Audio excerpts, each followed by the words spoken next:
இந்திய பொருட்களுக்கு வரியை அதிகரிக்கப் போவதாக பிரதமர் மோடியுடன் அளித்த செய்தியாளர் சந்திப்பில் அமெரிக்க அதிபர் டிரம்ப் கூறியுள்ளார். இந்திய பொருட்களுக்கு வரியை அதிகரிப்பதன் பின்னணி என்ன?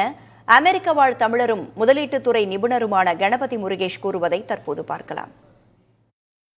டாரிஃப் இந்திய பொருட்கள் அமெரிக்காவுக்கு வர்றப்போ அமெரிக்காவில் எவ்வளோ டாரிஃப் போடுறாங்க, அதே மாதிரி அமெரிக்க பொருட்கள் இந்தியாவுக்கு வரப்போ இந்தியாவில் எவ்வளோ டாரிஃப் போடுறாங்க. இது ஒரு பொருளுக்கும் வேற வேற அமௌண்ட். பட் இதெல்லாம் வெயிட்டட் ஆவரேஜ் அப்படின்னு சொல்லிட்டு அதை பாக்குறப்போ அமெரிக்கால இருந்து இந்தியாவுக்கு வர பொருட்களுக்கு ஒரு சும்மா சராசரி 17% டாரிஃப் இருக்குது.